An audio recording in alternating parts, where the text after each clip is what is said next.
Hi dears. അപ്പോൾ ഇന്നത്തെ ഉച്ചയൂണിൻ്റെ വിഭവങ്ങൾ എന്തൊക്കെയാണെന്ന് നോക്കിയാലോ. അപ്പോൾ ആദ്യമേ തന്നെ പറയാം, എൻ്റെ വീഡിയോ ഇഷ്ടപ്പെട്ട എല്ലാവരും ലൈക്ക് ഷെയറും കമൻറ്റും ചെയ്യുക, ചാനൽ സബ്സ്ക്രൈബ് ചെയ്ത് സപ്പോർട്ട് ചെയ്യാൻ കൂടി മറക്കല്ലേ. അപ്പോൾ അതേ തലേ ദിവസത്തെ പഴങ്കഞ്ഞി കുറച്ച് ഇരിപ്പുണ്ടായിരുന്നു കേട്ടോ. അപ്പോൾ അതെടുത്ത് കുറച്ച് വെള്ളത്തോടു കൂടി തന്നെ എടുത്തു.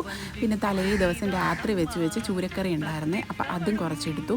അപ്പോൾ ഈ പഴങ്കഞ്ഞിയുടെ വെള്ളവും ആ മീൻകറിയുടെ ചാറും ഒക്കെ ആയിട്ട് ലാസ്റ്റ് കുടിക്കാൻ ഭയങ്കര ടേസ്റ്റ് അല്ലേ. അപ്പോൾ ദേ ഉരുളൻകിഴങ്ങ് മെഴുക്കുവരട്ടി ഉണ്ടായിരുന്നു. എനിക്ക് ഈ മെഴുക്കുവരട്ടിയുടെ കൂട്ടത്തിൽ ഏറ്റവും ഇഷ്ടമുള്ള ഒന്നാണ് കേട്ടോ ഉരുളൻകിഴങ്ങ് മെഴുക്കുവരട്ടി. നല്ല ഇടിച്ച മുളകും സവോളയൊക്കെ ഇട്ടിട്ടുള്ളത്. അപ്പോൾ അതും കുറച്ചെടുത്തു. പിന്നെ ചമ്മന്തിപ്പൊടി ഉണ്ടായിരുന്നു കേട്ടോ, അതും അല്പം എടുത്തു. പിന്നെ നാരങ്ങാച്ചാറി കിടന്ന മുളകുണ്ടല്ലോ, അതും എടുത്തു.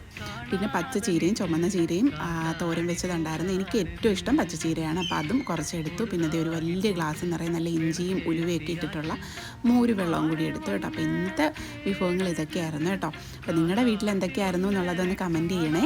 അപ്പോൾ ഇന്നത്തെ വിശേഷം അത്രയേ ഉള്ളൂ. ടാറ്റ.